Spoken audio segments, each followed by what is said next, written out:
Hello and welcome to PFF Fantasy Football Podcast. I'm your host, Ian Hartitz, and today we're continuing our team preview series with a look at maybe, not even maybe, it was the single worst division in the NFL last year. You were exposed to far too many of their games in primetime, none other than the NFC East. We're going through the Cowboys, Giants, football team, Eagles, going to be answering a defining question, most underutilized player, favorite fantasy value, wild card scenario, and finally give our picks for the over, under, and divisional winner. And by we, I mean myself, Ian Hartitz, and of course, Mr. Andrew Erickson, PFF analyst. Can find him on Twitter at Andrew Erickson _ He's been joining me for all these team preview pods. Andrew, we're talking on a Tuesday, I'm at the beach, so I'm struggling here with the days and all that. But how's it going, man? Probably not quite as good as life with me on the beach, but can't be too bad. Nah, man, don't worry. I got my beach exposure this past weekend. I got absolutely lobstered on my arms. They're completely fried. So I got my time in the sun, but now it's August, calendar's turned, and it's fantasy football season, man. This is when the people are coming out of their caves. They're being like, wait a minute, like who's on what team? Like what's going on? So I'm glad that people are listening, and we're going to give them the information they need. Absolutely love it. We're going to kick things off with the Dallas Cowboys. Andrew, defining question. What do you got? My defining question for the Dallas Cowboys, as soon as I can find it on here. Ezekiel Elliott, bounce back city. Yes, that is the answer to the defining question for the Dallas Cowboys. Again, if you're just tuning in right now, it's like, man, like Zeke sucked last year. Like, why don't I want to draft Ezekiel Elliott? You know, you want to draft Ezekiel Elliott. I think that he's one of the safer picks that you can get at the top of the first round, because this is an offense that you just want different pieces and parts of. Again, before Dak Prescott had got hurt last year, Ezekiel Elliott was the RB3 overall in PPR. He was heavily involved as a rusher. He's 135 routes run per game, or total routes run was number one at the running back position. So, you know, he's also getting involved in the passing game.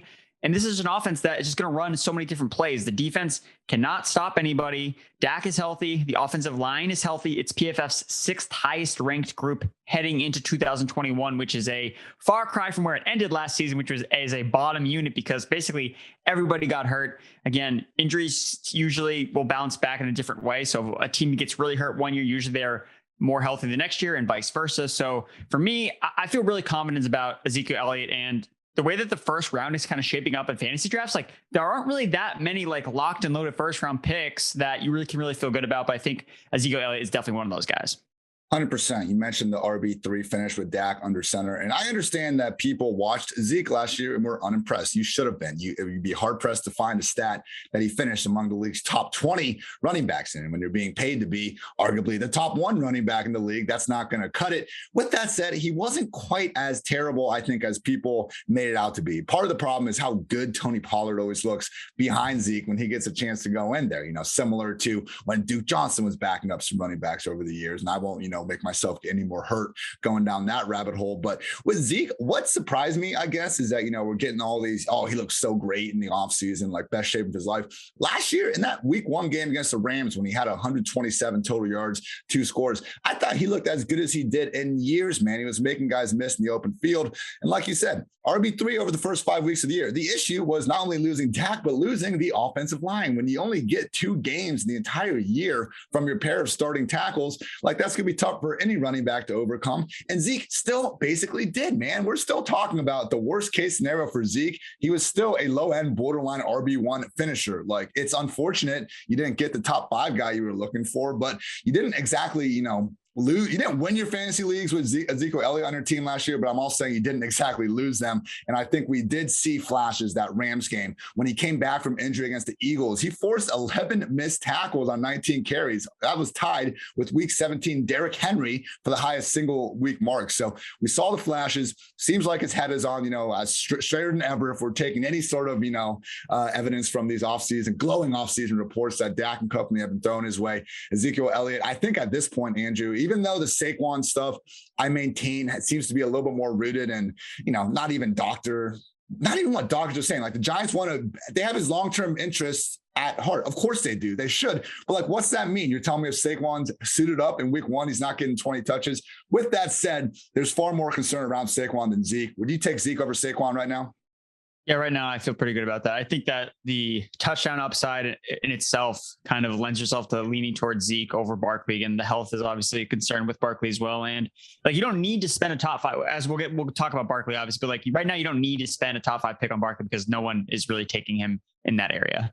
Yeah, Saquon was my RB3 about a month ago before, we really started hearing more rumors about this and obviously the whole Michael Thomas thing. So right now I'm with you. Saquon's my RB6, still taking him ahead of guys like Aaron Jones, Eckler, Nick Chubb, who I think just aren't going to have the same overall touch ceiling because of the offense they're in. But yeah, Ezekiel Elliott, anyone's idea of a top 5 running back right now in fantasy land, at least. Andrew, let's talk most underutilized player, which means let's talk some Tony Pollard.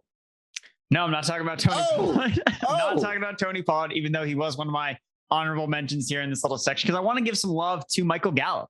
Because if this guy was on any other team, we would be going crazy for him, even as like a wide receiver 2 or wide receiver 1. But the fact that he's just on the team with the best 2 receivers in front of him just kind of puts him in a position where he can't necessarily succeed. And people will point to the splits with him with Dak Prescott, where basically everybody was going supernova in fantasy points per game, except Michael Gallup. He was basically abysmal, 10% target rate per route run. He just literally wasn't being used at all. He was just really running routes on the outside. But we can't forget that, like in 2019, he finished the 2020 season really, really strong.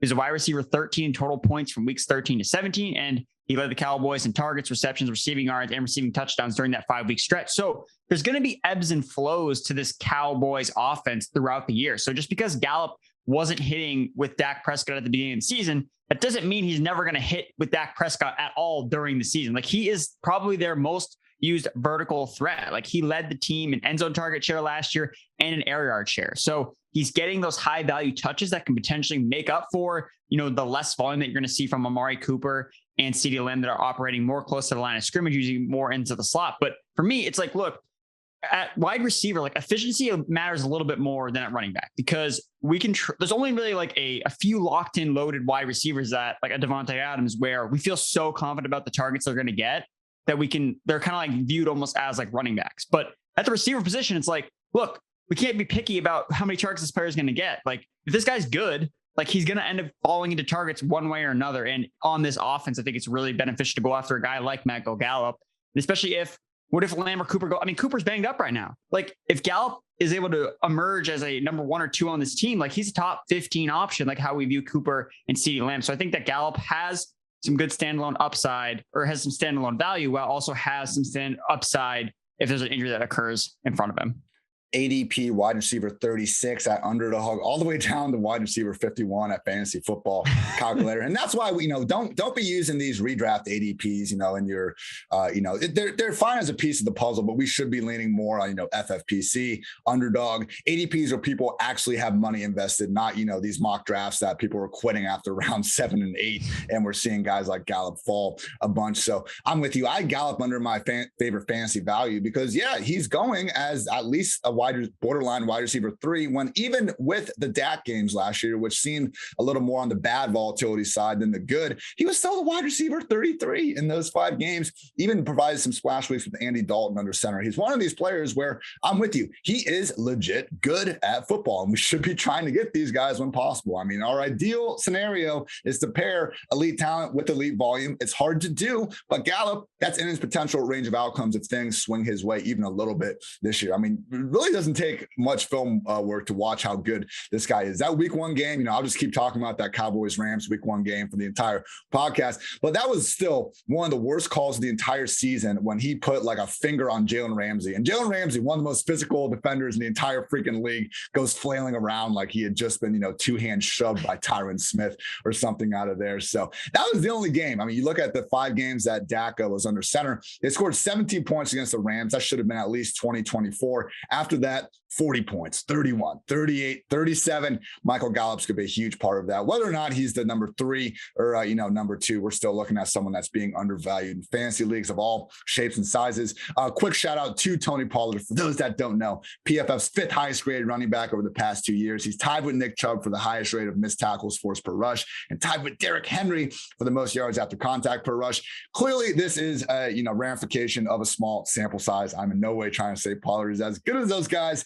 Clearly talented player that has made the most of his touches. I'm excited to see him on more kick returns. We're talking about some jet sweeps and Cowboys camp. Man, there was like a 3-week stretch last offseason. I wasn't at PFF yet. Otherwise, I would have been barking about this every week.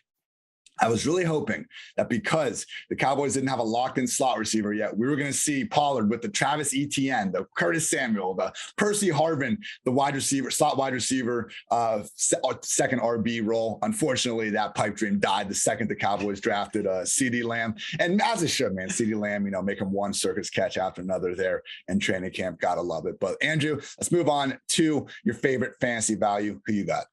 So we obviously talked about Gallup. I like him as a value, but the other player is Blake Jarwin. So again, he was hyped up heading into 2020. He was 8th in yards per route run in 2019 at the tight end position.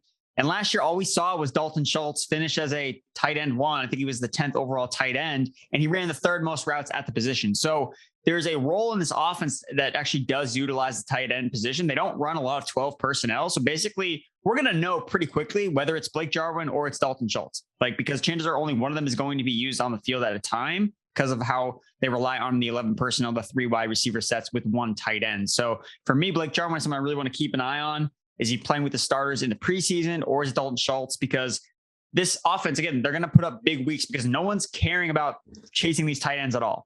So if you're waiting for a late round tight end option, I think that Blake Jarwin is potentially one of those guys. Again, you need touchdowns if you're not going to see insane volume, which a lot of tight ends don't see volume at all. So Blake Jarwin, I think, is a decent option as a late round tight end. Yeah, we're just barely missing each other here in the categories. I have my wild card scenario as Blake Jarwin comes back from the ACL and resumes his status as the starting tight end. You said it. Season long, Schultz was a tight end 1, and even just with Dak under center, he was the tight end 12. Jarwin basically going outside the top 20 tight ends, regardless of where you look. And all the way back in May, I was originally putting together my my fantasy football tiers. Like, Andrew, I feel like we've just been, we're keeping it different, spicing it up a little bit, but we've still been looking at the same damn players, the same damn stats for the better part of the last 6 months. So excuse me for going back here, but this stuff still holds up. Anyway, back in May, when I was making my fantasy tight end tiers, I left Jarwin off, and one Cowboys beat writer, Mr. David Hellman, in my opinion, a great follow on Twitter. You can find him at Hellman DC. Love some of his work he's done in the past. Brian Broaddus, Dan Brugler, and the Draft Show. But basically, David responded to my tight end tiers, which did not include Jarwin. If the fantasy community can continue to sleep on Jarwin, it'd be much appreciated. I brought up the point hey, I know Jarwin's good, but did Schultz play well enough last year to just keep him off the field? If you have 2 tight ends, you probably don't have 1 in fantasy land. David's reply, I just think Jarwin has a downfield element to his game that we didn't see from Schultz, though he did play well. Banking on anyone in this offense is risky with so many mouths to feed, but I'm still way high on his potential. And that's it. We were sky high on Jarwin last year. I mean, the amount of Herndon, Jarwin, Sternberger teams I sent straight to hell in best ball land still pisses me off. But all the points that we liked Jarwin for last year still hold true this year. They didn't bring in any newfound competition. If Dalton Schultz is the worst guy you got to worry about, it's not so bad. So last year, Jarwin was someone we had to really kind of, use not an early round pick by any stretch, but you couldn't wait until your last round of your fantasy draft to get him. You can more times than not, I feel like this year, if not the last round, get him in the last several. So Blake Jarwin certainly gives you a little more upside, I think, than some of these other tight ends going around that range. Andrew, do you have a wild card scenario you'd like to bless upon the people? I didn't really know which category to fit him in, but I feel like we needed to talk about him. So CeeDee Lamb is the fantasy wide receiver 1 in Dallas. Okay, so right now his ADP in most spots, at least on underdog, he is going ahead of Amari Cooper, but that may be because of Amari Cooper's injury. Regardless, I just think that Lamb, again, you're seeing the highlights all over social media of him making these one-handed catches, and it's not this is just how good this player is. It's just kind of cementing his status as just one of these better players. His prospect profile coming into the league was freaking elite, across the board. And he was a wide receiver 1 with Dak Prescott during the start of the season. He led the team receiving yards, receiving plays at 15 plus yards per route run, 16.3 fantasy points per game. So for me, Lamb is someone that I do want on my team. Again, right now, the price is still within reach. I think he's a low end wide receiver 1. I think that's an appropriate price. Again, I'm not ready to put him ahead of guys like McLaurin and Allen Robinson quite yet. So if he's going to go ahead of those guys, okay, maybe I'll pump the brakes a little bit more. But look, if you can still get Lamb at a decent price in the 3rd or 4th round, end of the 3rd, 4th round, I think that Lamb is just, dude, he's going to take that next step. I would take him ahead of Allen Robinson. I mean, the reality that A-Rob is an incredible wide receiver, he has to adjust to 2 more QBs this year. And they might very well be the best ones he's ever played with, man. But we act like Robinson, like as great as he has done throughout his career with bad QBs, we act like he's just always overcome this. Like, no, after he had the 14 touchdown year with Blake Bortles, he put forward one of the least efficient years we've ever seen with a guy getting 150 plus targets. Like 2016, Allen Robinson like didn't even work as a top 24 wide receiver, even though he had more than 150 targets. It was him, Hopkins in that Osweiler year, and like a Larry Fitz year in 2012. Those are the only instances of these guys busting with that many targets. So it could happen. And with CD, I just feel like we don't have that same issue with Dak back under center. CD has been my wide receiver 12 throughout this entire process. I still have Cooper ranked 1 spot higher, but I think you're happy with either guy on this team. They were both wide receiver 1s when Dak was under center last year. Not exactly expecting that to change. I would just say though, man, like if the training camp highlights are what is changing, like any of you listeners out there, if those are what are changing your opinion on CeeDee Lamb, that should not be the case. We should already know this guy is a stud talent, a true top 3, top 4 wide receiver in dynasty land already, maybe even higher than that. And I just think that if you're really gonna, hold back, critique my Odell Beckham highlights by saying, oh, it's just against the Cowboys, like who cares? Maybe keep that in mind when we're watching CeeDee Lamb make one great play after another on anyone's idea of some of the worst DBs in the league. So CeeDee Lamb, top 12 receiver, just please chill out on these highlights a little bit, people. I'm happy football's back too, but let's be real now. All right, Andrew, over under set at 9. The over is juiced up at -140. I think it's a pretty good line. I kind of lean towards under though. I just don't know if this Cowboys team is as complete as they need to be to go ahead and, just make double-digit win noise. Defense remains a dumpster fire. And while Dak and company, man, they can score with anyone. I'm just not sure that, we're looking at even the best team in this division, like they're getting the benefit of the doubt here. Yeah, I'm still going to lean towards the over because I think that they have the best quarterback in the division, and the division just sucks in general. Like that's like the thing. Like there's no one in this division that, again, like the football team is obviously probably they're both at the top, them in Dallas. But for me, I'm going to just lean on the side of the best quarterback because that's what drives wins in this game. And that's what's going to ultimately be the deciding factor in when Dallas wins games at all is if Dak can throw for 500 yards and 5 touchdowns and outscore the other opponent because his defense is not going to stop anyone. So I'm going to go with the over.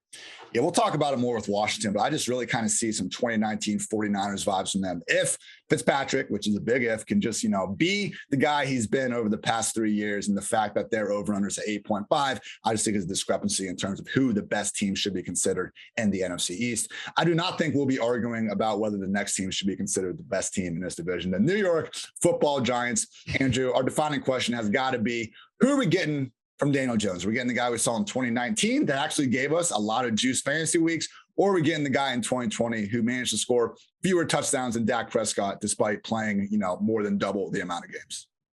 I do think that we're going to see him take a step in year 3. Again, look, if you look at him last year before he got hurt, weeks 1 through 12, he was PFF's 12th highest graded quarterback. The thing with him is he just didn't have a lot of help at all last year. I mean, everything was kind of like holding him back. Like Darius Slayton was his number 1 wide receiver, a former 5th round pick. You have Jason Garrett calling the plays. You have an offensive line that can't stop anybody. And again, like not all these problems are out the door. Like we still have some big issues that are present for Daniel Jones, but at the same time, for fantasy football, like we've seen the elite upside from him before. 26 plus fantasy points scored 4 times in 2019. He runs. Like he's the least talked about rushing quarterback ever because no, it's just like everyone decides like we love rushing quarterbacks except Daniel Jones. Like that's the only one we don't like. But before week 12, before his injury, 3rd in the NFL in rushing yards, 7th in rushing attempts per game. So look, the offensive line, like I'm not trying to spin this as a good thing. Like it's not a good thing that their offensive line is trash. Like it's not a good thing. But at the same time, it does lend itself to him having to make plays with his legs. Like he's going to have to scramble and try to find space because the pocket's going to collapse. Like it's going to happen. He's going to have to make plays with his legs if he has any chance of taking a step in year 3. So I'm optimistic about Daniel Jones. I do like him as a late round quarterback option, especially because like he does have so much better weapons than he had last year. Again, it's not perfect because of the line, Jason Garrett calling plays. And so far the training camp reports are not good so far about the offense. It's not a good thing. And look, first 2 games are rough.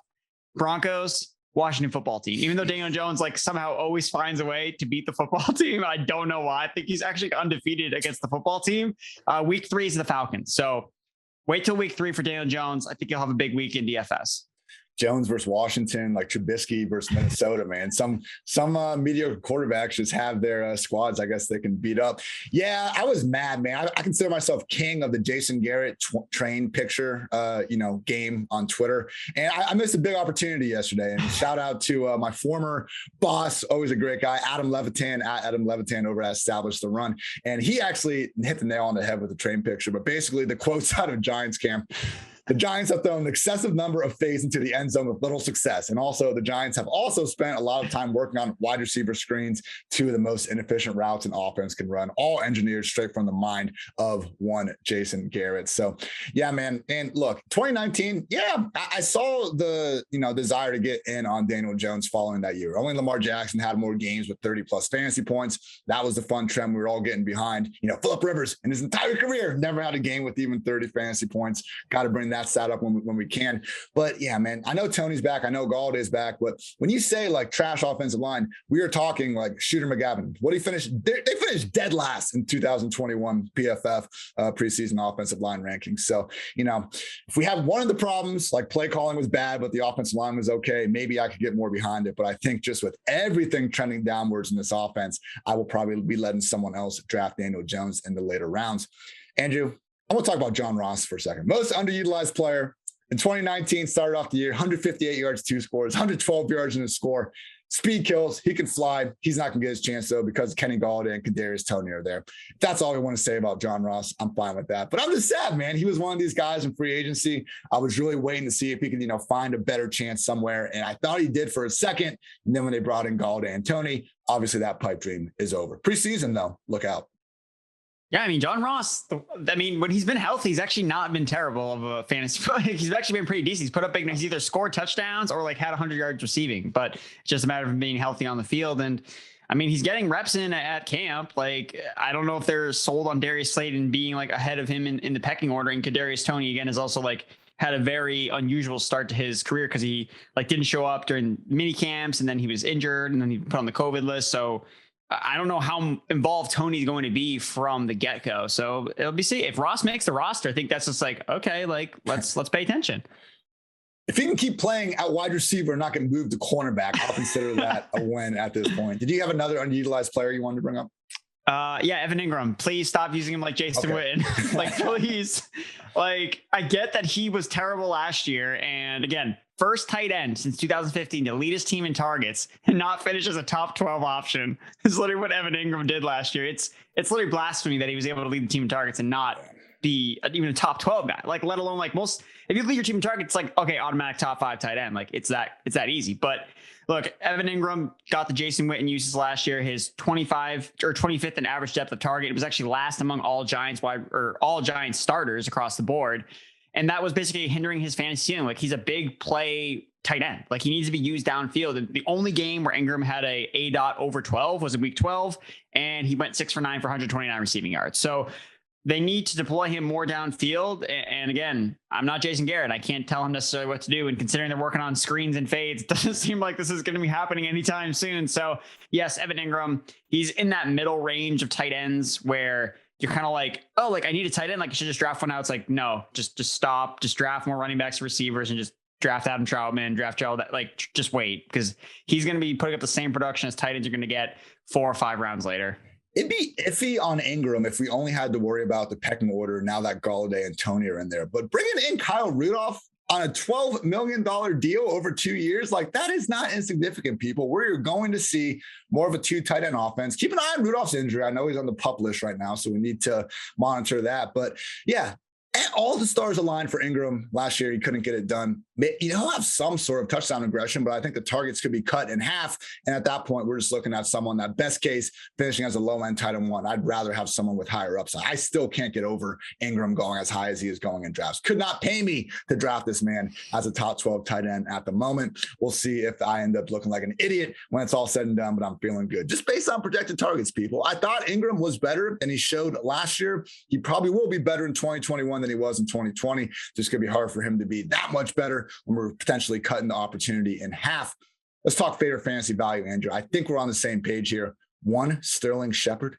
Yes, Sterling Shepard is so disrespected because he doesn't have upside, Ian. Like, he doesn't have any upside, even though he finishes a top 12 fantasy wide receiver the last 2 games in 2020. Ooh. Look, he gets targets, people. Like, that's the biggest thing, is like, you need targets to score fantasy points. And since 2019, he's averaged 8 targets per game. Like, that's a lot. And when you look at just him with Daniel Jones, he's averaged 15.9 fantasy points per game, which is top 15. He leads the team in target rate per out run with Daniel Jones under center, 22%. Like, he's like wide receiver 70. He's absolutely so free. So if you don't want to invest in Galladay's going too high, you don't want to touch Barkley because you're worried about the injury. Like, Sterling Shepard is the cheapest 100 targets you'll ever get in fantasy football. Like, that's the guy. And just because he's attached to this lackluster offense, he gets kind of, his cost is suppressed because of that reason. But the guy just is consistent. Like, he's one of these few receivers that actually is really, really consistent week in and week out. And look, targets lead to upside. So he's going to have a few splash weeks here or there because he's getting targets in the offense. And he gets to move back to the slot where he's always seemed like he's more comfortable, and Golden Tate out of the picture. So Sterling Shepard has at least 6 targets in 26 of his last 27 non-injury shortened games. Absolutely wild. He had a really long streak going. Shout out to ESPN's Mike Clay for originally bringing that to mine, everyone else's attention, when it was at like 20 straight games or something. Missed one, but man, oh man. Yeah, if you just want to talk about a guy that is going to beat his ADP no matter what, it will be Shep. I understand that he probably doesn't have, overall, top 12 upside throughout the entire season. But yeah, when he's going outside the top 70, like, that's the point where we're fine taking this guy. I get not necessarily drafting players just because they're a value, because you don't want the wide receiver 40, even if he's going as the wide receiver 60. But I think Shepard has seen enough of a target floor and just, being a good player. Like, you'll watch Shep, man. You get those wide receiver cornerback ISO cams. This dude can, route run with the best of them. And even if Galladay is now going to be the number 1 there, I mean, Shepard hasn't even been the established number 1 his whole time there. I think moving into the slot, having just a better version of Jones, hopefully under center, could bring out the best of Shep here in 2021. Let's go wild card scenario, Andrew. We haven't talked anything about Saquon Barkley here, so I'll start. Wild card scenario is that Saquon misses like a month and Devontae Booker emerges as someone that you want to have on your fantasy team in September. I'm not completely sold on this myself because we got Alfred Morris in there now, but we did hear Dave Gettleman, after they signed Booker in April, call this guy a 3-down back. And hey, there's enough smoke with the Saquon recovery to think it's plausible. I still think Saquon's out there in week 1 getting 15 plus targets and carries. We did have Joe Judge recently say Saquon is making tangible process.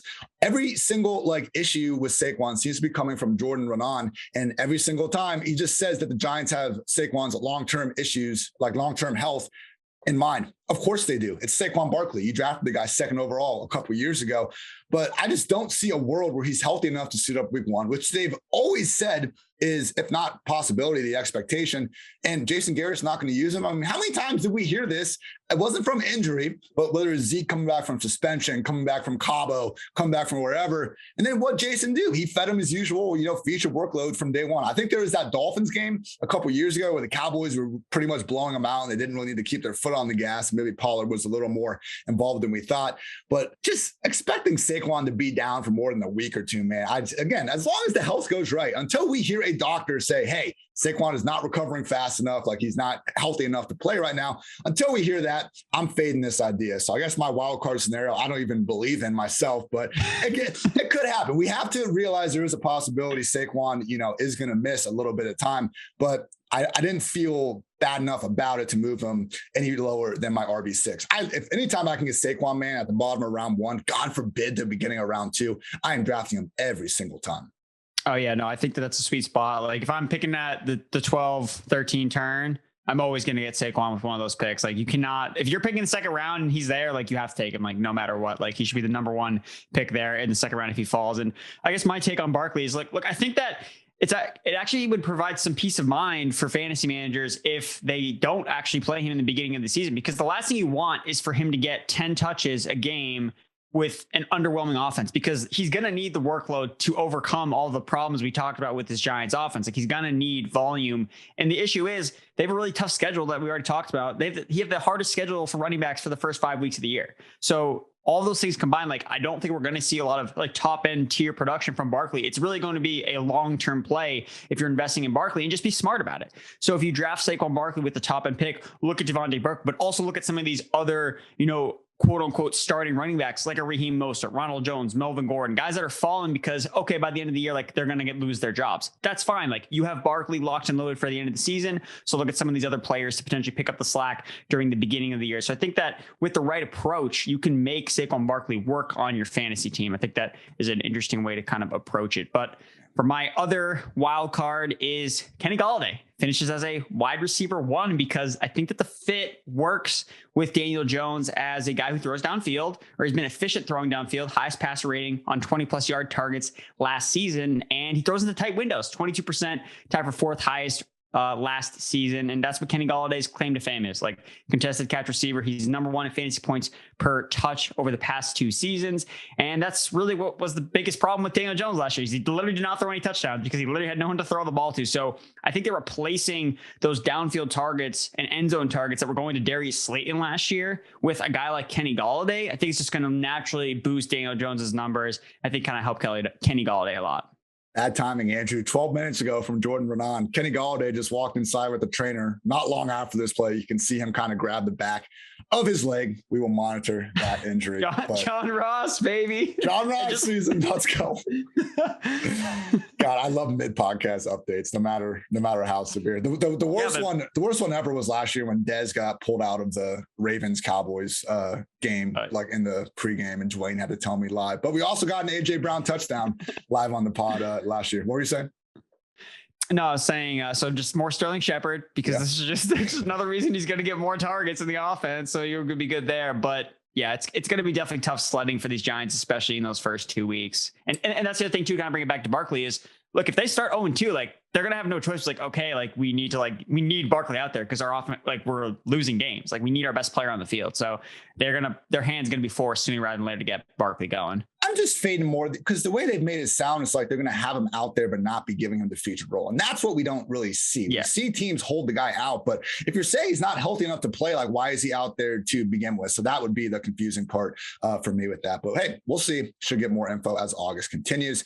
Andrew, the Giants went 6-10 last year. Their over-under is now set at 7. We have a slight lean at -130 on the over. What are you feeling? It looks like a stay away to me. If anything, I would take the under because I think we're looking at the worst team in the worst division of football. But hey, defense did finish 9th last year. If we get a little bit of a bounce back from Jones, it certainly is feasible. This team could flirt with 8-9, 9-8 record. I'll still take the under, even though I think Daniel Jones has more fantasy upside than most people do. It's just the turnovers. I just don't see them necessarily going away because he's going to be under pressure a lot of the time. Like, I can read off like how he was actually pretty decent from a clean pocket, but then I'm like, wait, that really doesn't help us here because it's not going to be a clean pocket most of the time. So yes, Daniel Jones, I'm sorry. The offensive line is still, it's too big of an issue because it's the bottom of the league. Like, if it was just an average offensive line, it's like, okay, like whatever, it doesn't really move the needle, but it matters here. And he has so many turnover issues with fumbles and interceptions. Just, it's going to cause them to lose more games than not. 29 freaking fumbles over the last 2. Daniel Jones needs to start, take a page out of Jameis Winston offseason workouts, start having random people, spraying hoses at him, trying to bat the balls down with baseball bats, whatever you can do, Daniel. And, you mentioned this in passing earlier, but it really was his rushing upside that made him even a somewhat viable streamer throughout last year. We talked about how Kyler's shoulder injury sapped all his fantasy value. That was like going from the overall QB1 to like a QB2. So that was kind of more in the, more in the mainstream media. But Jones went from like a potential upside QB2 streamer to just never start this guy once he had that hamstring injury. That's how useless he became without his legs. So yeah, not having that offensive line, it might make him run a little more, but please, for the love of God, be healthy this year, Jones. Otherwise that is going to be a problem. But people, I hope that, throughout the first 30, 40 minutes of the podcast, you can tell one thing, that fantasy football is here and no one can prepare you better for your draft than PFF. And for just $9.99, people, you can get access to PFF's fantasy football draft guide, player rankings and projections, including mine and Andrew's specific rankings, all of PFF's locked article content, cheat sheets for your fantasy draft, and more. Again, that's PFF's fantasy suite for just $9.99, just smarter than your league mates this season. And also, people, before we get into the next segment, I want to give a shout out to our friends at Fantrax.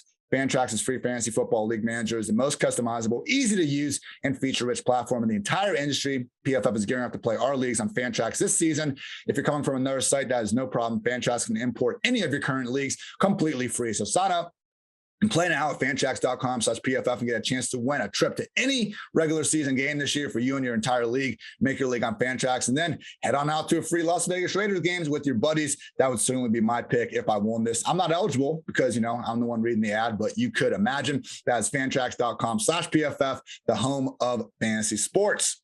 We will save our always glorious Manscaped ad for later and continue with the Philadelphia Eagles. Andrew, let's talk some Jalen Hurts. Is he the QB of the future, or are we looking at a one-year wonder type of situation?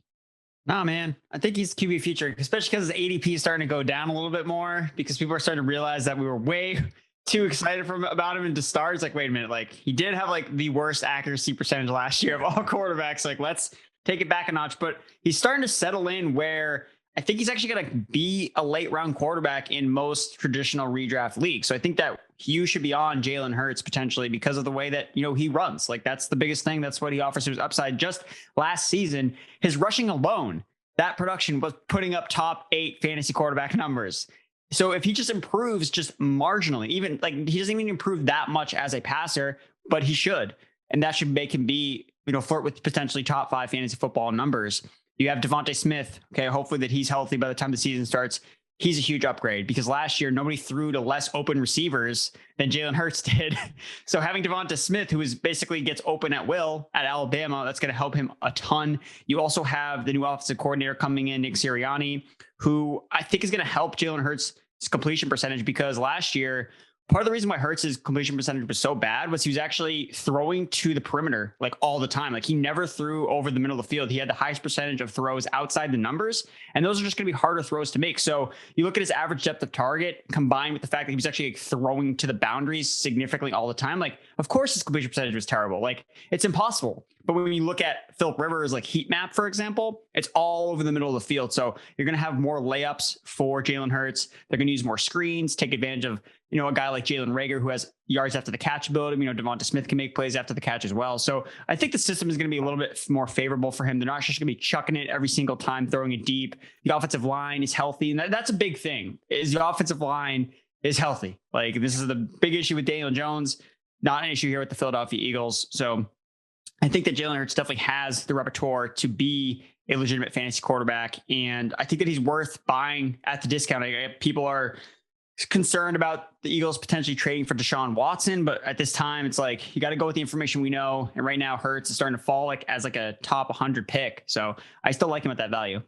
I've had him as my QB9 throughout most of this offseason. He's finally down to QB9 and underdog, and I'm seeing him at QB11 on Fantasy Calc. So we've kind of been mocking the people that, you see these tweets who's your late round quarterback this year? And people have been saying Jalen Hurts. And it's no, he is actively a top 8 quarterback being drafted. Maybe, just maybe in your hometown leagues, you can get Hurts as a late round QB, which is fantastic. Why wouldn't you? Because as much as he was a bad passer last year, 41st among 44 qualified QBs in passing grade, dead last in adjusted completion rate, as you said. Even only tied for 26 in big time throw rate. He still threw for 338 yards and 342 yards in 2 of his starts. We couldn't say that about Josh Allen until the year 2020, man. So style points don't count in fantasy football. And if he's able to put up big numbers, despite them not really being, all that, great in real life or of the efficient variety, we don't really care because he was on pace for 184 carries. If you extrapolate his 4 starts over 16 games, that would be the most by a QB ever. And you brought up the O-line injuries. I don't think people, at least I didn't, looking back on last year, unless you're an Eagles fan, you probably didn't realize quite how bad it was up front. Their left tackle, Andre Dillard, missed the entire season with a biceps injury. Their right guard, Brandon Brooks, missed the entire season with an Achilles injury. Isaac Seumalo missed 7 games with a knee injury. Jason Peters missed 8 games with a toe injury. Lane Johnson missed 9 games with an ankle injury. It's a miracle they still finished as an average offensive line, as we've seen really for the better part of the past half decade. This offensive line has usually been one of the league's better units. And then when you look at the receiver upgrades, getting Devontae Smith, a healthier Jalen Reagor, Maybe more Dallas Goedert than Zach Ertz. We'll see. Either way, it should be an upgrade from a unit where last year we were begging them to play more Travis Fulgham. Not to put down our guy Fulgham. I do think he flashed, but if that's your big solution, like clearly we need to add some more assets to the receiver room. Credit to the Eagles for managing to do just that. Moving right along to our most underutilized player. I hope it's not Dallas Goedert, Andrew, but it's looking like that's going to be the case. You know, we got Ertz doing his best, real Slim Shady impression out there in camp, and it's looking like they didn't find a trade package that suits them. Maybe they cut him, man, but there's a real possibility they go into this year with Zach Ertz and Dallas Goedert as their top two tight ends like they have the past 3 years. And I see people like not even changing their rankings because of this. Like, come on, people, what the hell are you smoking? Last year in 11 games, Ertz had 72 targets. Goedert had 65. We've been over this. If you have two tight ends in the same offense, you're going to be really hard pressed to even have one fantasy relevant guy. I think Goedert deserves to be ranked higher than Ertz, but he's way more of a borderline tight end one as opposed to that top 5, top 6 option we could have hoped for without Ertz in the picture. So right now, man, I'm not buying Ertz anywhere near where he's going in fantasy drafts. I think he is starting to slide down a little bit, but it's not been much. Give me, the Troutmans, the Ferksers, the Jarmans. Give me these late round guys over the middle tier, and hopefully you can avoid both of those situations by just getting one of Kelsey, Waller, or Kittle to open things up. So are you with me that we're not going to see enough Goedert this year, or do you think that the Ertz presence in his offense is just a fugazi? I think that it makes sense to not be over ahead of the field on Dallas Goedert, because part of the reason why we liked him was that the fact that Ertz was supposed to leave, like that was the plan. That was the plan. And it's like, guys, like we got to get off take lock and realize, wait, no, he's not leaving. Like we need to retrace our steps and readjust to Dallas Goedert, because now Dallas Goedert is more in a situation where we don't know if he's even going to be where does he fall in the target pecking order? Like if he comes out and he plays 75% of the snaps and Zach Ertz plays 25, it's like, okay, we see a gap between the two players. Like they're not using them in conjunction. It's really, he's the tight end 1 and Ertz is the tight end 2. But if they're both 50% snaps, 60% snap share, it's like, okay, well, they're useless now. We can't rely on either of these guys. Whereas we thought Goedert could potentially be a guy to take a step. This is definitely hindering his potential to break out this season. For me, look how Indy uses their tight ends. We use the Indy correlation for Hurts, we use it for Miles Sanders, and we just ignore it with the tight ends. So come on, people, be better. Yeah, the Indy is a good, especially because you have literally the guy that was in Indy the past 3 seasons who's coming in and is going to use a lot of 12 personnel, probably get some Richard Rodgers action too, and for the tight ends. So for me, my most underutilized player, and it's someone that I'm projecting to be potentially underutilized, it's going to be Miles Sanders. So the biggest thing when Doug Peterson got fired at the beginning of the offseason was, okay, finally Miles Sanders is going to get unlocked. It's guys, he was already a 3-down workhorse last season, 70% snap share in 8 of 12 games played, average 19 touches per game in those contests. And I just don't know if that's going to happen with Nick Sirianni, who's coming from the Frank Reich tree of coaches, where it's all right, well, we got Naeem Hines, we've got, Jonathan Taylor, we got Marlon Mack. He just has a plethora of running backs that he's going to use. And I just don't see Miles Sanders seeing that similar type of workload that he saw last year. And that's why my ranking of him is much different than the consensus on Miles Sanders, because I just don't think that he's going to get 3-down workload that he got last year. And that's why I'm not as high as him as other rankers in as the ADP would stand. So again, Kenneth Gainwell's there, Boston Scott, Kerryon Johnson, Jordan Howard. Look, I don't think any of those guys can touch what Miles Sanders can do from a talent perspective, but they're all on the team and they all can eat into potential touches for Miles Sanders. Kerryon Johnson specifically was PFF's 3rd highest graded pass blocker in 2020. Sanders was 50th. So again, you have someone that can work in pass pro that's potentially better than Miles Sanders. And something that was really interesting about Miles Sanders, looking at his career trajectory as a 3-down back. So his PFF grades on early downs, 41st in the league, 3rd down, 8th. So for me, that kind of paints the picture of a player hasn't really been a complete back. If you look a lot of his yards per carry, a lot of the numbers are boosted because he's made a lot of big plays on 3rd downs. So I think that's just kind of interesting the way that he's been used. I think he's actually maybe more entailed as a 3rd down back as opposed to a 1st and 2nd down grinder where he needs to get touches in between the tackles. Maybe that's why they brought in Johnson and Howard to do those types of carries. So I'm just concerned about how much volume he's actually going to get in this offense. We already have the mobile quarterback thing going on, which limits his potential in the passing game. And look, he's probably going to rush. His efficiency is going to be there, but how high does yards per carry have to be? Like, is it going to be like 7 yards per carry? Like, look, he was already averaging 6.3 yards per carry with Jalen Hurts. He averaged 5 yards per carry with Carson Wentz. So it can't be like 8 or 9 yards per carry for Miles Sanders to pay off. Like, the efficiency is going to stop and plateau at some point. So I'm just afraid that's not going to be enough to really overcome what people are expecting from him. Just fourth quarter Nick Chubb for an entire season, 10 yards per carry with no issues. Yeah, I mean, this is my wild card scenario that Sanders could be the workhorse, but I don't think it's going to happen, man. You said it. I mean, Boston Scott, Jordan Howard, Kerryon Johnson, Kenneth Gainwell, too many bodies. And they're saying Scott still looks like the RB2. And as much as Sanders, he pretty much did have a workhorse role. He wasn't quite, 90% snap rates, but other than McCaffrey, I mean, you just don't really see that too much these days. He was generally hitting 75% plus. We did see times though when the Eagles got behind, they were more willing to put Boston Scott out there on passing downs. And I think Kenneth Gainwell, if you've gotten anything from the Eagles media, just tweeting out their freaking videos of players standing next to a trash can, catching the ball and putting it in there. Like, come on, guys, give us something. You're there. You got feet on the ground, boots on the ground. Give us one video other than that. It's pissing me off. I've seen Miles Sanders, Devontae Smith, and Kenneth Gainwell standing next to the same damn trash can, just dropping footballs into it. We get it. Quit sending me that and then saying like, oh, Miles Sanders RB1 this year. Like, come on, give me something. But with that said, everything points to this being a far more split up backfield. And Sanders deserves to still be treated as the lead back. But when that lead back's projected for closer to 200 and 300 touches, these are the types of situations we should be looking to stay more away from. Sanders is almost like Phillip Lindsay, man. Like, I think we kind of expect him to be more of a better pass down back than he actually is. I mean, he was tied with Zeke for the most drops at that position last year, had a lot of fumble problems. I know he's a savage pass protector. I've seen the highlights of him just putting linebackers in the dirt, and that's great to see. But when we have these issues about them bringing in Gainwell to maybe be the new Nyheim Hines, and obviously having Howard and Kerryon there maybe for some short yardage stuff, there's enough questions where, yeah, I'm just taking a top 15 wide receiver over Sanders every single time when it comes down to it in fantasy drafts. Moving on to our favorite fantasy value. Who do you got, Andrew? I like Devonta Smith still. I think that he's still a good value. Again, his value is going to just get suppressed because he's dealing with this knee injury, which again was the big kind of knock on him coming in was, oh, he's got, I was afraid BMI Twitter was going to come out after Devonta Smith after he banged up his knee. Which, look, this happens sometimes where rookies get hurt and then their ADP like plummets and then they come out and they're fine. So I wouldn't read too much into it. We got to chase the targets potentially that's in this offense. We chase the talent with Devonta Smith, first round pick.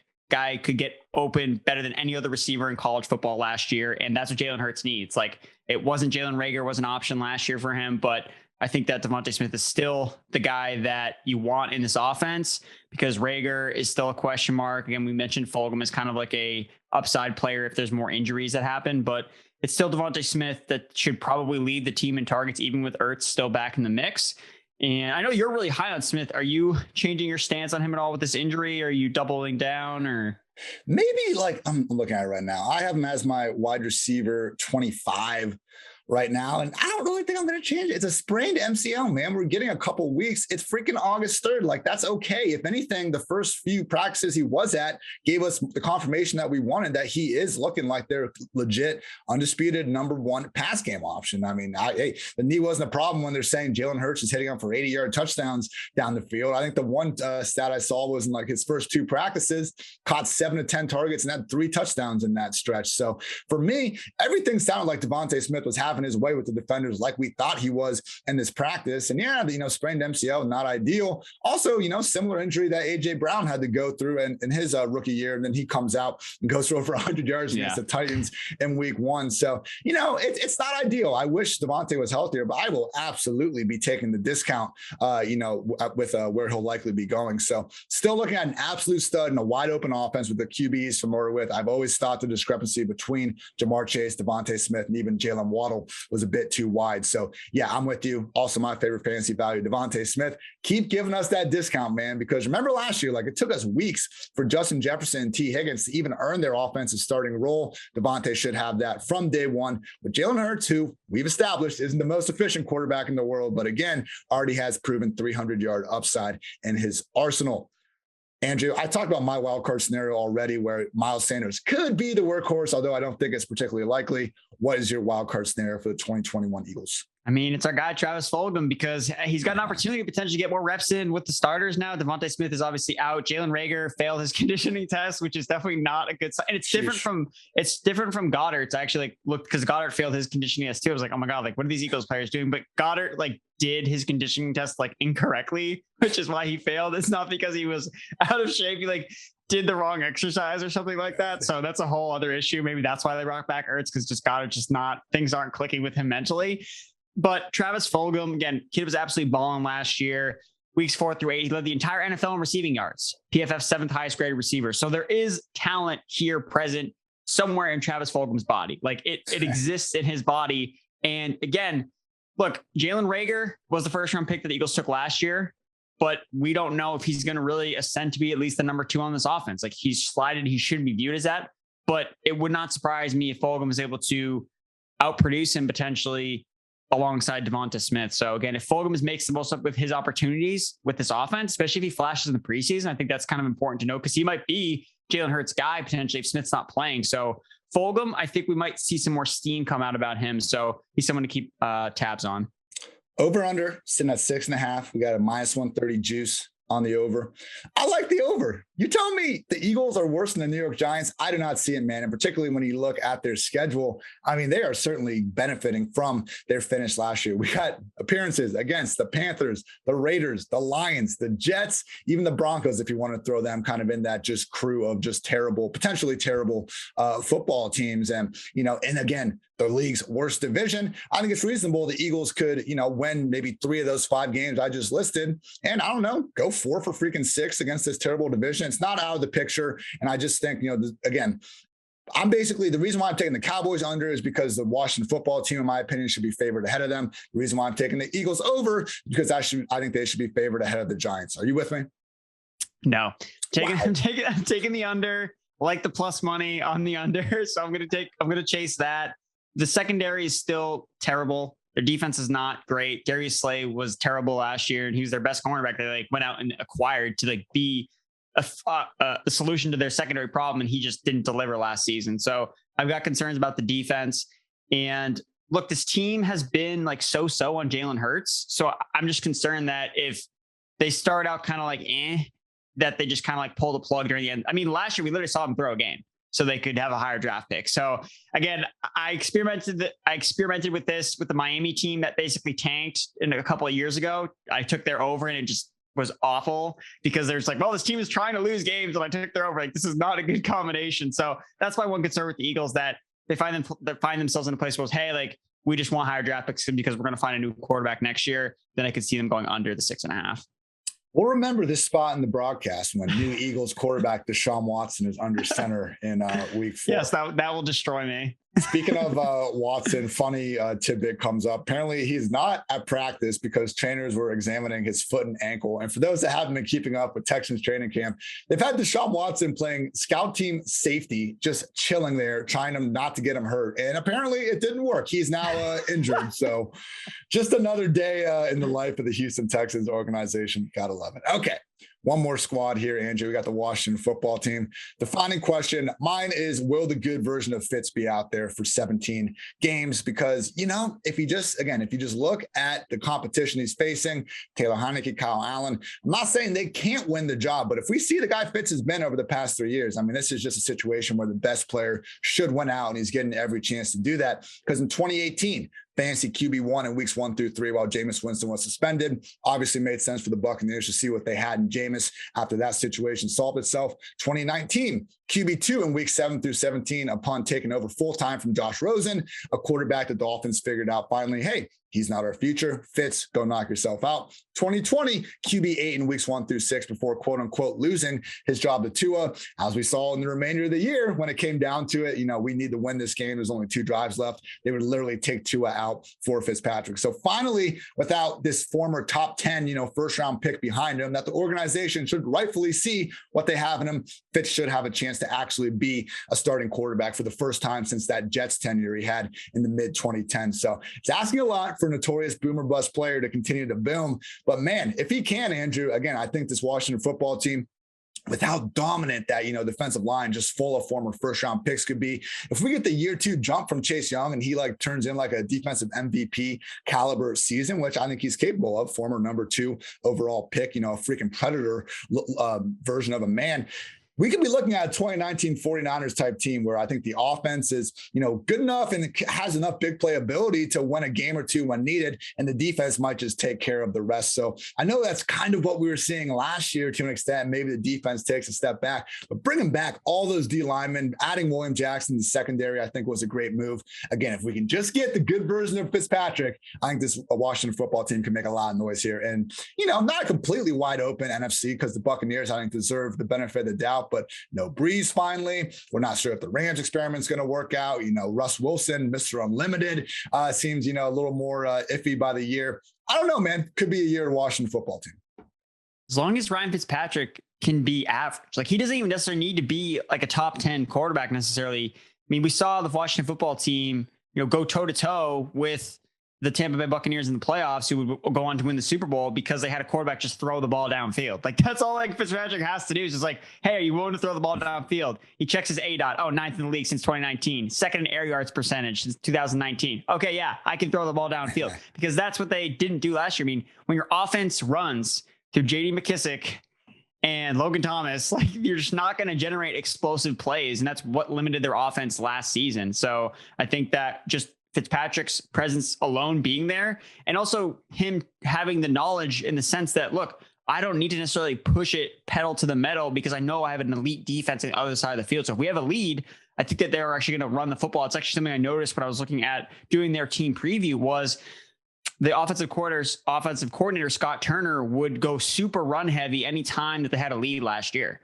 Again, that had to do with the quarterbacks that they did have last season. It was like, no, like I don't want like Haskins or Kyle Allen or anybody throwing the football the minute that we get a lead, because the minute we get the lead, we're just playing defense and we're trying to protect this lead. So I think that they'll be a little more pass heavy with Ryan Fitzpatrick. So I think they will trust him a little bit more, but I do think that we're going to see the Antonio Gibson show when this team plays with leads, because last year they just didn't have that. I remember that was a stat we talked about when we talked about Antonio Gibson just being like, look, if this team's going to win a game, like those are going to be the games that Gibson blows up. And like you said, at 8.5, their win total, they're going to be probably winning more games this year than losing. Takes us right to our most underutilized player. And I'm just praying it's not Antonio Gibson. I saw a really good tweet from PFF's own Dwayne McFarland. You can always find on Twitter at Context Matters. But he brought up a good point where it's weird because Gibson being this collegiate wide receiver, I mean, it was 27, I think, rush attempts to his name coming out. We all expect him to get the pass down work. Wasn't the case. Overtook Peyton Barber as the lead early down back after just 1 week. Was ultimately out-targeted by J.D. McKissic. Oh, it hurts me to even say. 106-43 last year. Just absolutely absurd. McKissic, of course, led the entire running back position in targets. And Dwayne's point was that it's weird, but Gibson's most likely utilization comps for 2021, Jonathan Taylor and Derrick Henry, getting 60-70% of the team's rush attempts, 5 to 8% of the targets. Gibson, with that workload on a good top 12, top 15 scoring offense, should be able to be the borderline RB1 he's being drafted. But if we want to get, the true beast, the AGDC, the best freaking version of this guy possible, it's getting that pass down work that McKissic is currently souping up. So I think there are, potentials for them to more or less split it. I don't see, Gibson really getting 80 to 90 targets in this offense, but I think he can get 60 to 70 if they just really say, okay, Gibson, more's on your plate, which he said, when he came on the PFF Fantasy podcast, he said they weren't trying to put too much on his plate as a rookie. It makes sense. We saw them do this with McCaffrey from his second year. And the other big thing is that McKissic, 51 of his targets came in the slot or out wide. I mean, 33% of his snaps were out there. No other running back had more than 30 of those targets. Like, why else did they bring in Curtis Samuel, Diami Brown, Adam Humphries? Like, all those other guys, I think, will be taking a good portion of McKiссic's targets. So it's not so much that, I don't think the overall running back target share this year is going to be 144 total targets between them. But if it can be 120 and be more split up than it was last year, I think that's Gibson's path to high-end RB1 success. Yeah, I mean, does the team even really view McKissic as a run? I mean, he used to play wide receiver, and like you mentioned, he's been running a lot of his routes out of the slot. I feel like they really turned to him last year. I don't even think he was like on the team really early on in the season. I feel like they picked him up later on during the year because they had so many injuries to the wide receiver position. Because I don't remember anybody drafting J.D. McKissic at the beginning of the fantasy season last year. And then I just remember, oh yeah, this guy got like 12 targets last week. Like we got to pick him up, waiver wire, darling J.D. McKissic. So I think that his role is going to be some significantly decreased from last year, like you mentioned, with all the other receivers that have been added to the fold, because I really think they went to him out of necessity. Like, I don't think they had a choice because everybody was hurt. Even McLaurin got banged up towards the end of the year. So it was either throw to Cam Sims or throw to JD McKissic, and Alex Smith in his, league low ADOT was like, give me JD McKissic all day. And also another quick update from Giants camp. Oh my God. A full team brawl at Giants camp with QB Daniel Jones somehow at the bottom of the pile. Joe Judge is absolutely livid. He's got the players lined up now to run. My goodness, we should have just made this a live stream. Ian and Angie's reactions to Giants training camp, one after another. Please feature Antonio Gibson, though, is our last note here with the Washington football team's most underutilized player. Andrew, who is your favorite fantasy value, and could it perhaps be third-round pick Diami Brown? It is not Diami Brown because I like Curtis Samuel's value because he's like wide receiver. He's going outside the top 40 wide receivers. And I just think that's interesting because he was a wide receiver 25 in points per game last season. And I get that Adam Humphries is getting a lot of pump up at practice because he's operating at the slot. Fitzpatrick's, they're building a great connection also, but Curtis Samuel's like not there. So again, if Curtis Samuel, I anticipate him playing some snaps from the slot. I don't necessarily think Humphries is going to be the full-time starter there. But either way, I just think that Curtis Samuel is a really talented player. He was a wide receiver 1 from week 7 through 17 last year, 16.9 fantasy points per game. And that was alongside Robbie Anderson and DJ Moore. So he showed last year that he could earn targets, amid competition. And really it's Terry McLaurin is obviously the guy there, but I'm not afraid of Logan Thomas. Logan Thomas ADP is so inflated from last year when he ran more routes than any other tight end, and he ran more slot routes or more slot snaps than any tight end in the past decade. That's ancient history. That's not going to happen. All they did was add guys that can play out of the slot. So Logan Thomas, I can't get behind, but I can get behind Curtis Samuel at the wide receiver 42 price tag. Scott Turner has used this guy before. He's shown an affinity to get him the ball as a rusher. We saw even during the end of 2019 when Scott Turner took over as offensive coordinator for the Carolina Panthers. I think that we're going to see more from Curtis Samuel. They know how to use him there. So I like him at his price. Curtis works. Hopefully that groin injury that's keeping him on the pup right now isn't anything to really worry about as we continue to get into August. I would just say with Diami, it's the same thing with Josh Palmer. We're looking at a good passing game, a third-round pick that sooner rather than later seems to have a more than reasonable chance to crack his way into 3 wide receiver sets. And we're looking at him going next to Tyrell Williams, Sammy Watkins, Amon-Ra St. Brown. I just think Diami, a proven explosive playmaker. I brought up, his standing and playmaker rate on this podcast several times already. Again, if the Curtis groin thing is a real issue, Diami's going to be out there. Sooner rather than later, I think he could make the most out of some of this opportunity. And Andrew, you were shitting on Logan Thomas a little bit there. And for those that don't know, the former college quarterback, Logan Thomas, I am putting it out there right now that at some point this year, Logan Thomas will throw a touchdown to Ryan Fitzpatrick, and it will be a fantastic moment. But I think there is a wild card scenario where Logan again posts top 5 numbers. I know what you're saying. He shouldn't see the same amount of targets, but they do treat him as an every down tight end. Now, whether or not that changes with the new people in the slot, certainly, a topic of debate, but he literally didn't play under 90% of these offensive snaps from week 9 on last season. And while I remember, he scored a touchdown in week 1 where the Eagles just literally didn't cover him and everyone's freaking out about it because some of these box score watchers don't actually look at the film sometimes. But by the end of the year, man, some of those catches he was making down the stretch, he looked like an actual legit high-end tight end. So I believe before he actually played quarterback in college, he was the nation's number 1 graded tight end coming out of high school. So it's not like the Tim Tebow thing where, he's just getting a chance because, his old ball coach happened to get a job and they're feeling like it's a make-a-wish type of thing. But with Logan Thomas, man, I just think that, he did it last year and it's not like we have to buy him at the price he was doing it at. In terms of, the borderline tight end 1 range, I will take Logan Thomas over Evan Ingram and probably even over Dallas Goedert at this point, because as much as he now has other competition in the slot. He doesn't have any at tight end. And we do know Fitz was able to do some good things with OJ Howard and Cam Brate. Never enough for one of them to ball out, but if we could combine them into one guys, seemingly Logan Thomas, I do think we could have someone that's a high-end tight end one. All right. I understand. I'm gonna take some of the Patriots tight ends first before Logan Thomas. I like the Patriots tight ends. So my wild card is just hitting on JD McKissic again. So he saw 100 plus targets last season, which is the most among all running backs. And I just don't think that's repeatable in this offense with all the new players that they added.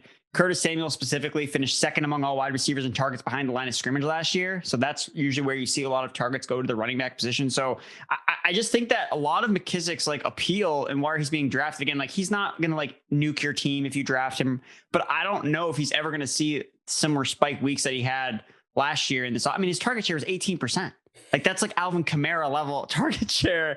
And it's JD McKissic we're talking about here, dude. So I'm just he's kind of like viewed as like Nyheim Hines, but I don't think it's really even I mean, I think Nyheim Hines is like actually has a legitimate role in the Colts offense, especially now that they have a different quarterback. So I think that he's going to be legitimately used. I don't feel the same way about JD. That's why I literally don't have I don't think I've drafted JD McKissic once. No, because Nyheim Hines, James White, all these guys, like, okay, you should probably, if you enter the Fantasy Pros ranking competition, you should probably move them up from where you have them because they'll consistently give you these like RB 30, RB 40 weeks. And by the time the end of the season comes around, you'll be shocked to see that they actually finish all right. But they are like, they'll just never get a full down role. They're not these flexes with benefits that we're talking about where like it's AJ Dillon or Latavius Murray, where they can give you similar value. And then if an injury happens, all of a sudden we're talking about an RB1. I mean, I don't know if JD McKissic could ever get like 10 rush attempts per game on this squad. If Gibson and Peyton Barber got hurt, like maybe they bring back Bryce Love or, Darius Geis or I don't freaking know. Like, we're not seeing these scat backs getting 10 plus carries under any scenario. And for that reason, like they just don't have the upside, I think, to warrant a selection, even as, they get into the double digit rounds in the draft. So yeah, miss me with those guys. Maybe if it's like, just if Alex Smith was back and, we didn't have this stuff, then maybe that'd be a conversation. Giovanni Bernard potentially becoming Brady's version of James White. Okay, maybe we can start to talk about that. But even then, probably, just not giving enough credit to the lack of upside at hand. Andrew, we got our over-under 8.5, pretty much even, minus 115. We both taking over. Yes, taking the over here. Again, they have everything. It's the quarterback play was just so bad last year. And Fitzpatrick, all he has to do is be average. Like he doesn't even need to like take this team to the promised land necessarily. He just needs to hone in the turnovers and be at least what he's been the past two seasons, which has been a really efficient quarterback. So I think it makes a lot of sense. And even if things kind of unravel, at least the Washington football team has an interesting player like a Taylor Heineke, who at least flashed last year something. Like he's mobile, like he has something that he can offer. So they're not like totally screwed if Fitzpatrick implodes. Like Heineke's at least an interesting quarterback that they have on the roster.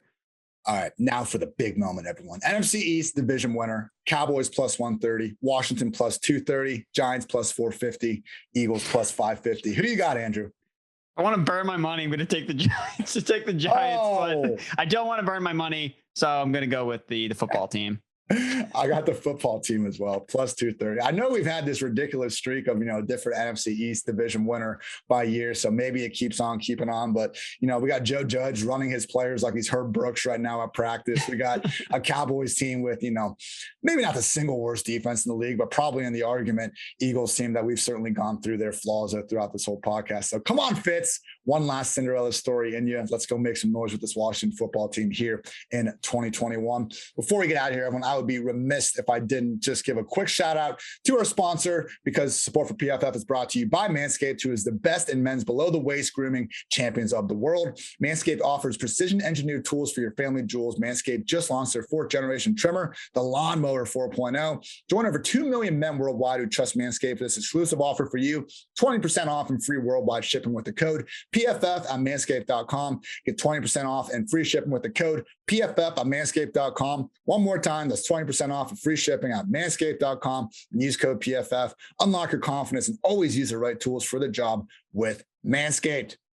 Andrew, I heard some good news. You and Mr. Brian Drake, I believe, will be hosting the PFF Sirius XM show. Good stuff, man. Yes, we're going to be on Sirius XM Fantasy Sports Radio. up until Labor Day from 3 to 5 p.m. on Saturdays and Sundays. So make sure you tune in. I don't know exactly what the channel is, but SiriusXM Fantasy Sports Radio, I'll be there. We'll be talking all things fantasy football, some betting. It's going to be a ton of fun. So tune in if you have SiriusXM. Check that out. As always, Andrew continues to pump out team previews over at PFF.com. I got my 100 questions in a 100-day series. We're down to like 17 or 18 left. I'm excited. Probably not going to, do it again next year. I'm happy to maybe get through it one time, but, certainly just always, I think if you look at your work from one year to the next and you're not trying to make it more efficient or change something here or there, you're doing it wrong. We can't all be teachers and just use the same, teaching plan for 20 same curriculum years. every single year. Just update the years. That was always the weirdest thing to me, man. Like teachers, like college professors or something getting pissed when like kids would be using the same test from like 6 years ago. It's like, I don't know, like, isn't that more of shouldn't that be more of an issue with the teacher using the same damn test for 6 straight years? Like, come the hell on. That shouldn't be on the students. No, it's definitely not. And again, like it's bad on them because they're not the ones that are updating their stuff. So it's like, if I'm asked someone that I know that's had the test before, it's the exact same one. It's like, that's what I'm going to do. If you're not cheating, you're not trying. Sorry, people. Hate to be the bearer of bad news. I know. I love all you teachers out there. I wish you'd all get paid more and stuff. It's just, maybe change the test before 6 years go by. That's all I'm saying. Don't shoot the messenger. He's Andrew. I'm Ian. This has been the PFF Fantasy Football Podcast. And people, thank you for tuning in as always. And until next time, take care.